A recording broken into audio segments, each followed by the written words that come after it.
I'm standing back there watching all these guys talk. I don't see them looking at any notes. I guess they've done this before. No, I'm going to look at a few notes. Well, good morning, Columbus. It's great to be back home. You know, they say that the Midwest is the heart of America. Today, I believe all Ohioans have a chance to be the heartbeat of America. You have a voice, strong and a loud one, and on November 6th, you must be heard. If not, the cries over what has happened to our country and our state will be muted for another 4 years. Ohio has over 400,000 people unemployed and seeking work. Since that other guy took office, Obama took office, the number of people in Ohio receiving food stamps has increased by 40%. Not good. Under Obama, the median household income in Ohio has declined to its lowest level since the current population survey was established in 1984. How's your gas prices? They've only increased about $2 since he took office. Yep. And as of last month, Ohio had the nation's 7th highest foreclosure rate. You know, I know Governor Casey has worked extremely hard to combat all this and curb the job losses. But he's not only battling a recession, he's battling Washington and its politics. And that's for sure. Ohio has become a microcosm of what we have witnessed and suffered as a nation. I deeply believe in the American spirit. What hard work, commitment, dedication, and discipline can lead you to in life. I believe the greatness that lies within each of us and every one of you. Now, I played all sports growing up, and I love them all because I love to compete. I gravitated to golf because I didn't need someone to throw me the ball, catch it, or defend me. It was just me and the golf course and my abilities. I could be as good as the effort, time, and hard work that I put in. I always thought the greatest lesson I was ever taught by my longtime instructor, Jack Grout, was about knowing yourself. Understanding your golf game, and most important, believing in it, trusting in it, and having the confidence in yourself and your game. So when I was competing, I didn't lean on someone else in tough times. I knew I had to do on the golf, what I had to do on the golf course to succeed. And when I won, I certainly didn't apologize for my success.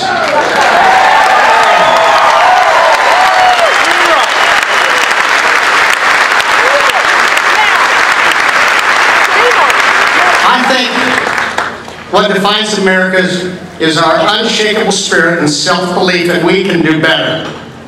Yes. Governor Romney has spoke often about individuals who have worked hard to build businesses big and small, and thus built lives for themselves and their families. I have very strong family values. I believe in a good work ethic and put a great deal of faith in character. I attribute my upbringing to my parents who instilled in me a good value system. I know Governor Romney shares these values.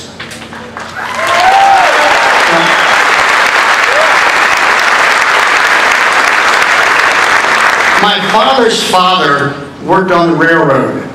He was a boilermaker. One day my grandfather took my dad and his 2 brothers down to where he worked. It was 135 to 140 degrees, and it was miserable. And he said, "Boys, I want you to see this because I never want you to have to do this. I want you to work hard and make a better life for yourself." So one of my uncles became a dentist, and my father and his other brother both became pharmacists. My father owned several drugstores right here in Columbus.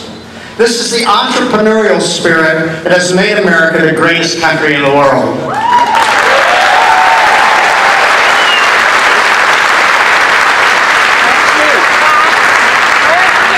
Most Americans understand and respect that prosperity is a result of an economy based on creating wealth, not redistributing it.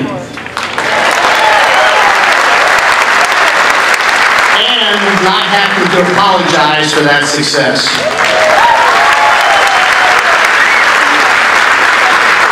I thought that's what we were all striving to do. Be successful at whatever we choose to do with our lives.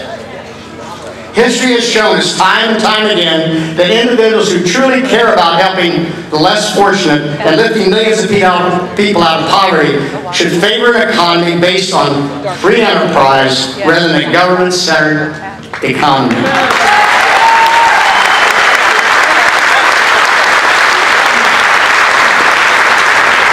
Like Mitt Romney, I was the son of a man who achieved the American dream. Early in my golf career, I followed my father's footsteps and built my own business. For more than 40 years, we worked extremely hard to build a relatively small family-owned business, just as my father did. I built the business on my own, not with the help of government, and I'm extremely proud of that, and even prouder of the people who helped me build it.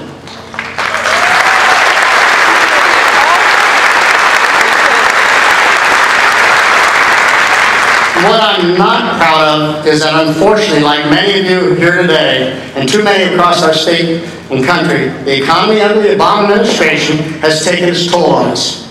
Our company hasn't had the across-the-board salary increase in 4 years.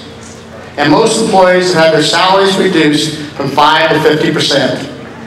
Over the last 4 years, I've been forced to let go over 50% of my staff. These are not just people who worked for me for years. These are people who worked for me for decades. They have become an extension of our family, and when you lose family, it hurts. We can't afford 4 more years like the last 4 years. I know I sure can't.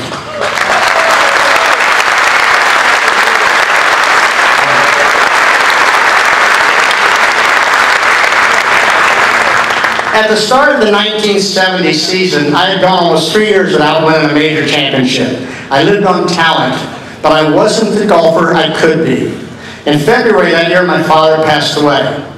As is common with many people who lose a loved one, I went through a lot of reflection, self-discovery, and I began to look at the person I was or wasn't.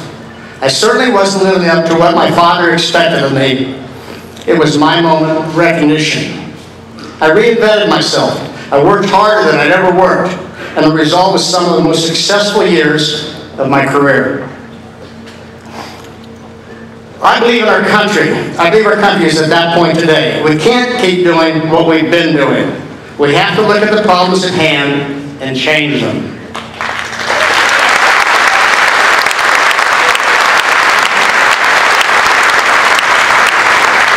The late John Wooden, one-time great UCLA basketball coach, once said, "If you don't have time to do it right, when will you have time to do it over?"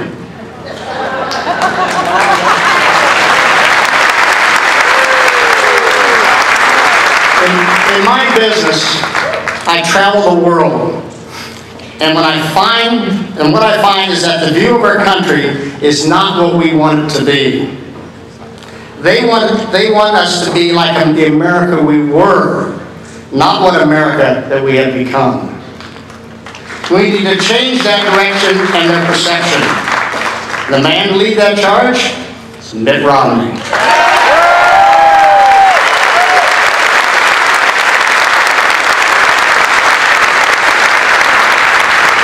Mitt Romney and Paul Ryan will usher in a real plan that will grow the economy and restore America to its position as the best place in the world to find a job, start a business, and hire a worker.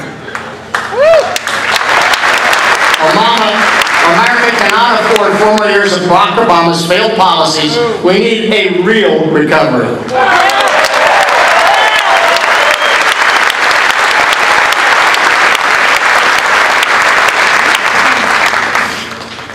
My wife Barbara and I have been married for 52 years. Not bad for two Columbus folks, huh? Ann and Mitt have been married for 43 years.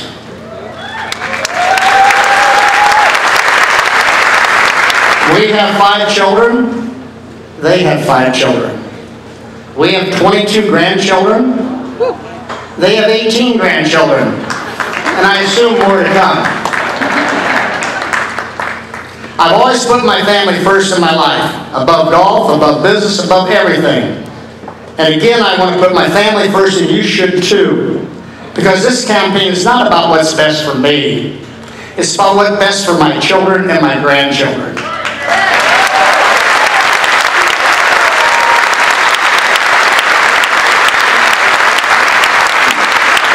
Men like they're passionate about their future, and we're concerned about America and a life that will await them as adults if we don't get this country back on track.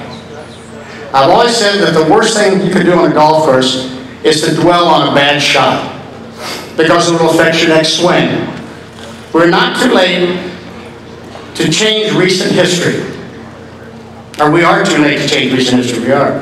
But we can write a better future for ourselves, for our children, and for their children. And begin by putting Mitt Romney in the White House. So I plead with you today to be there for our country on November 6th. Make sure you vote. Make sure your family votes. Make sure your friends vote. Make new friends and make sure they vote.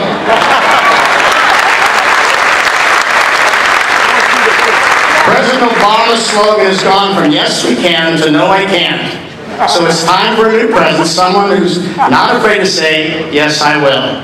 Yes, I will.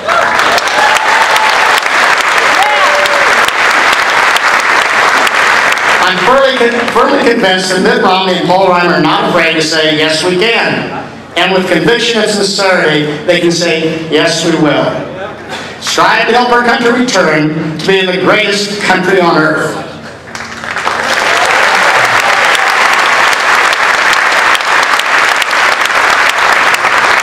I'm so very proud to be sharing the stage with my friend, Mitt Romney. And I'm so very proud to say, God bless you, God bless America, and God bless the next President of the United States, Mitt Romney.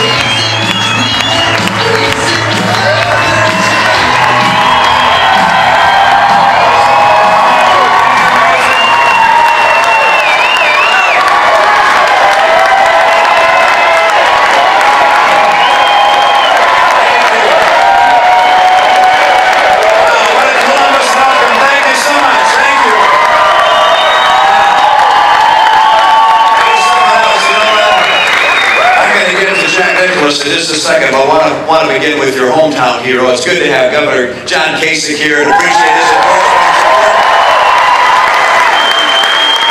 And of course, it's great to have Senator Ron Portman. You know, he debates me from time to time. He's playing Barack Obama at these mock debates we have. I don't like him very much anymore. He keeps on beating me up, and I keep on going away shaking my head. This guy's really something. You're lucky to have a guy so bright and so capable and so committed as your governor and as your senator. But what you heard from the Golden Bear, what you heard from the greatest athlete of the 20th century, the words that he spoke have touched my heart, and I'm sure they have touched your hearts as well. He was moving and powerful. He's not a politician. He spoke from his heart. And what he said was about our country. When he said this election was not about him, but about his kids and his grandkids, I knew just what he felt. That's what this campaign is all about. He also said, in those remarks of his, he said, you know, he learned that he had to know himself, learn himself, know himself. You heard that. I thought, as he said that, I never imagined for a moment that Time magazine might name me the greatest athlete of the 20th century. As a matter of fact, I didn't look at the Time magazine that week to see if I might have been named. I didn't have a great athletic career, and And so when actually we have in my family a competition among our 5 boys and me in the summertime. We call it the Romney Olympics, but it's hardly an Olympics. And we play various sports. I typically come in 6th out of the 6 of us. So when I took the job to run the Olympics, yeah, sit down, guys. And those of you with chairs, go ahead and sit down. Oh, look at that. That's a lot better, isn't it? When I got the job to help organize the Olympic Winter Games in 2002, I knew that it was a bit ironic for a guy with such little athletic ability as myself to be able to be responsible for the largest athletic event in the world. My boys also saw the irony in it.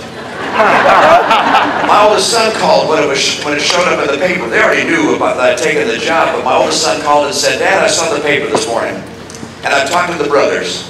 We want you to know there's not a circumstance we could have conceived of that would put you on the front page of the sports section." But there it was. So I know myself, and I know that the things that I've learned how to do are things that right now our country needs. I know how to work with people who have different views and persuasions and bring them together to solve tough problems. It's something I've been able to do in part because I first grew up in a home where I saw my dad and my mom do that, but particularly Dad. He ran a car company. I love cars. And growing up in Detroit, I watched him take a company that was in real trouble. Some of you remember Ramblers and Jeeps. This was American Motors. They made those products, yeah. And he helped turn the business around and make it successful. Then he went on to become the 3-term governor of his state and worked with Republicans and Democrats to make his state more successful and create jobs. So I watched him do that. Then I went into business myself. And for the 25 years or so I was in business, I learned a very simple lesson. You don't spend more money than you take in, or you go out of business.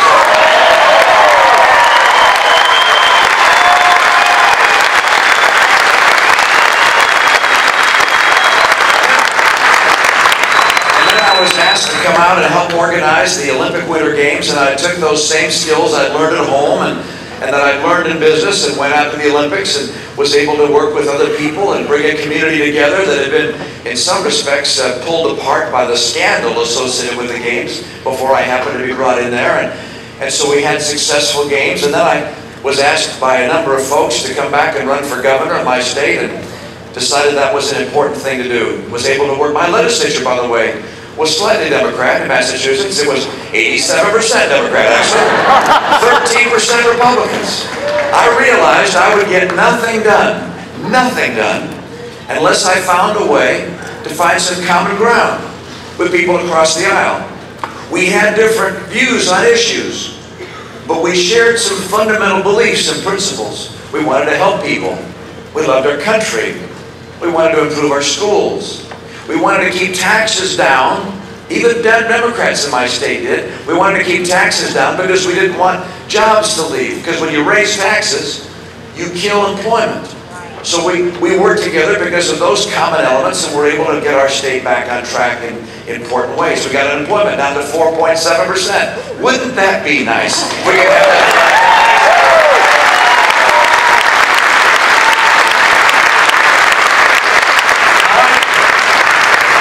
Myself well enough to know that I don't have all the ideas and all the best answers, that I need to work with other people and exchange ideas. And that when you do that, you can accomplish great things.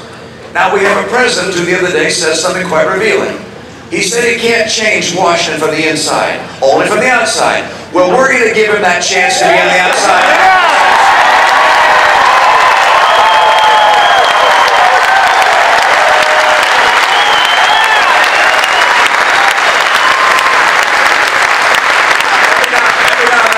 I see protesters now and then at an event of mine. It's been a little while, but there have been some protesters, and usually they chant 4 more years.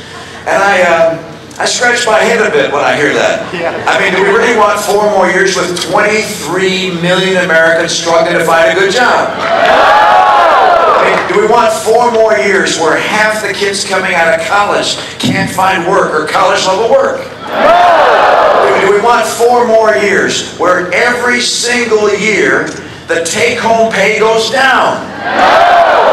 Do we want 4 more years of trillion-dollar deficits? Yeah, I don't believe we can afford 4 more years like the last 4 years, and the reason I believe that after the debates and after the campaigns and after all the ads are over, the people of Ohio are going to say loud and clear on November 6th, we can't afford 4 more years, we must do better.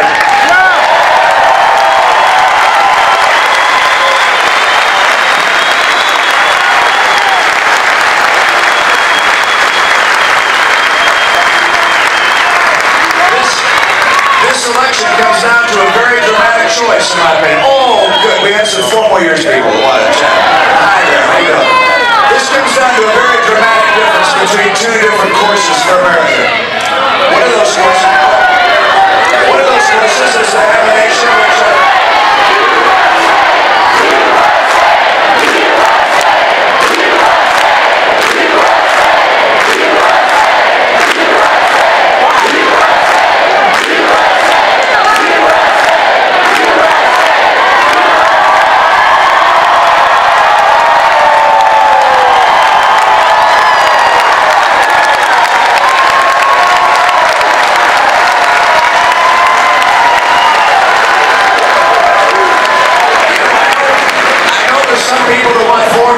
But we don't want 4 more years like the last 4 years. This election, in my opinion, comes down to a very dramatic choice between 2 different courses for America. When it relates to the economy, the president's course is status quo. His slogan is forward. I think forewarned is a better term.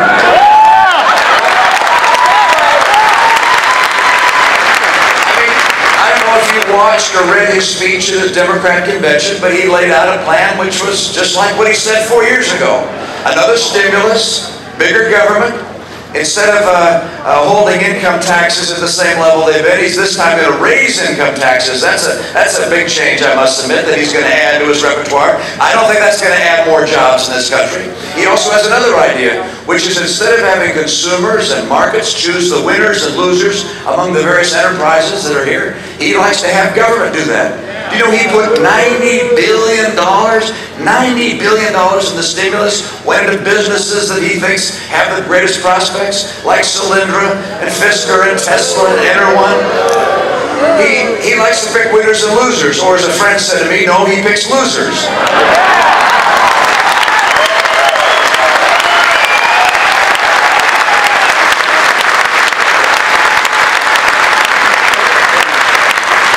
There's one more element. It's not just more stimulus and more government and increasing income taxes. There's something else he wants to do that's the same as he's done in the past, and that is trillion-dollar deficits. That clock up there shows our national debt. When I began this campaign, it started with 15 trillion. I mean, what is a trillion? It's 1,000 billions. It's an unthinkable amount. And he's added, when he came into office, there were just over $10 trillion in debt. Now there's over $16 trillion in debt. If he were reelected, I could assure you it'll be almost $20 trillion in debt. And by the way, those debts get passed on to our kids. It's not just bad for the economy. It's not just bad for our job creation. It will, in my opinion, it is immoral for us to pass on obligations like that.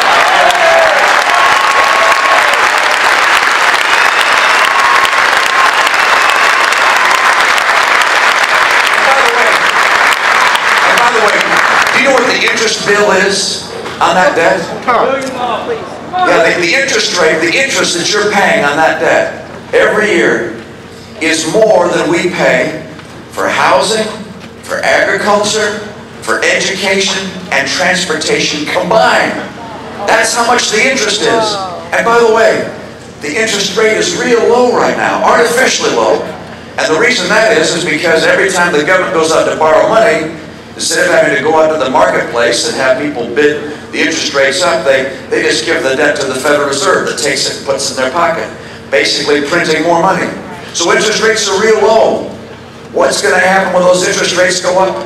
That bill's going to get bigger and bigger. It is crushing. That's the course this president has put us on. We're on the road to Europe. We're on the road to Greece. I will get us off that road and reinvigorate our...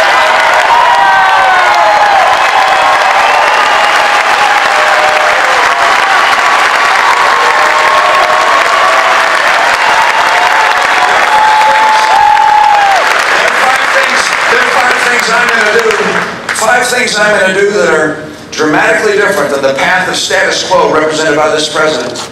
And in fact, they're very different than anything that's been done before, because we face an economy that's different than the economy of the past. China is now the largest manufacturer in the world. Wasn't the case 10, 20 years ago. The world has changed. Here are the things I'm going to do. Number one, I'm going to take advantage of our energy resources and get us energy independence.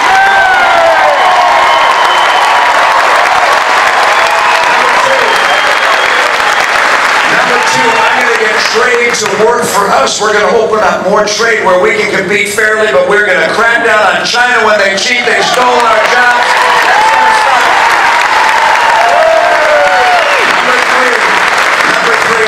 Sure we have the kind of training programs to give people the skills they need for the jobs of today, and I'm going to make sure in our schools we get our kids the education they need. Our schools are performing in the bottom third in the world. I'm going to put our kids and the teachers and the parents first and the teachers union behind.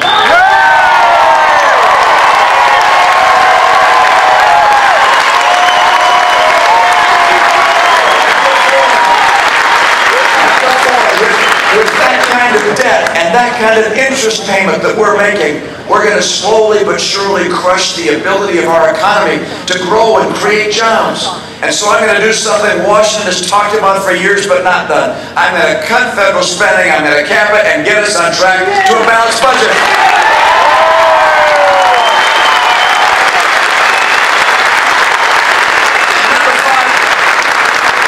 Number five, I'm going to champion small business where jobs come.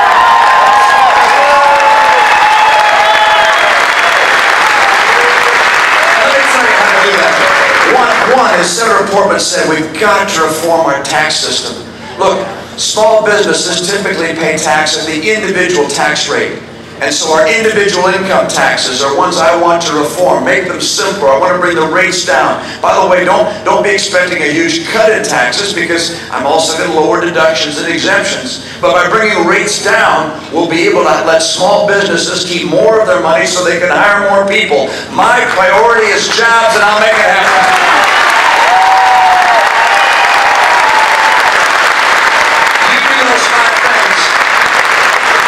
Those five things, and this economy is going to come roaring back.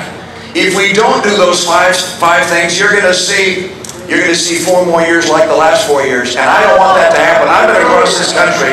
My heart aches for the people I've seen. I was yesterday with a woman who was emotional, and she said, "Look, I've been out of work since May." She was in her 50s. She said, "I don't see any prospects. Can you help me?" And I say, "I'm going to do my very best to help you and millions of others like you." 23 million others like her. There are so many in our country that are hurting right now. I want to help them. I know what it takes to get an economy going again and creating jobs.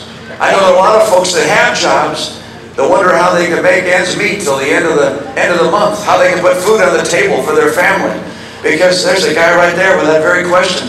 It's look, with incomes going down, every year going down, and prices of electricity up, and health insurance up, and the cost of, well, gasoline having doubled. These are tough times, even for families with jobs. I know what it takes to get this economy going again. I care about the people of America, and the difference between me and President Obama is I know what to do, and I will do what it takes to get this economy going.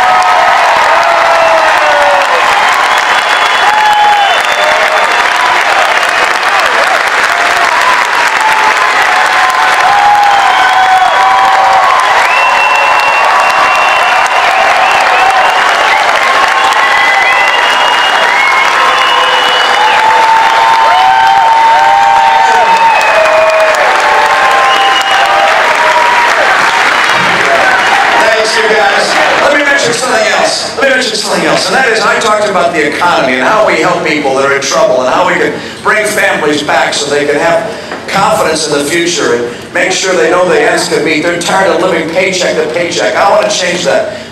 But there's also another difference between myself and the president, and that is, perhaps we stand back and look at the role of government.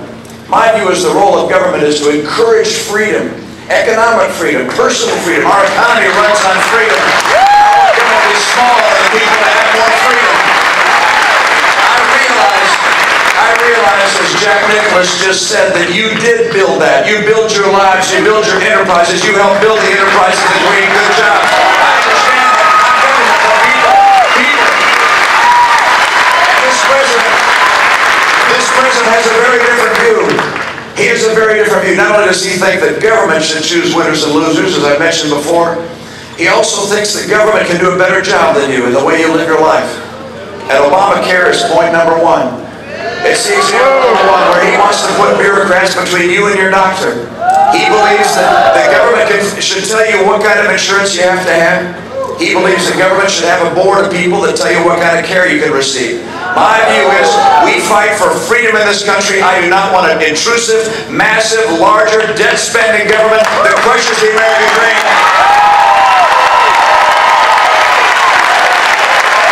And because this matters, look, this matters. This really matters. The choice we make is going to determine what kind of take-home pay people in America have. It's going to determine what kind of jobs we have. It's also going to determine whether our kids are confident, and you're confident in your kids and in their future. From the very beginning, America has always been defined by our belief that the future is brighter than the past. The majority of Americans don't believe that today. And if we stay on the road we're on, they will be right. It's unacceptable for America to continue this decline and have us as tired as we are of being tired. I know what it takes to restore the greatness of America, to restore the promise for our kids and for our families today that are struggling. I also know what it takes to keep America strong around the world. I was in Poland a few weeks ago. Got the chance to meet with Nicklaus, a hero. And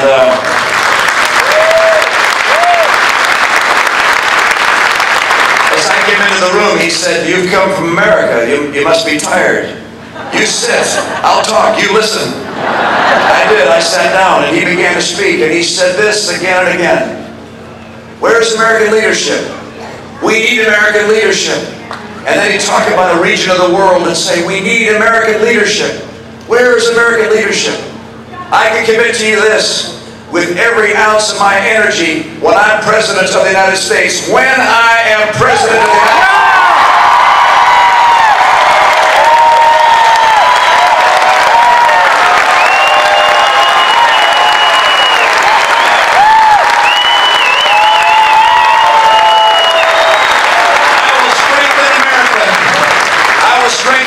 in our homes. I'll strengthen our economy to make sure that this economy can ignite our capacity to put people to work and to provide the resources we need to have the strongest military in the world. I will not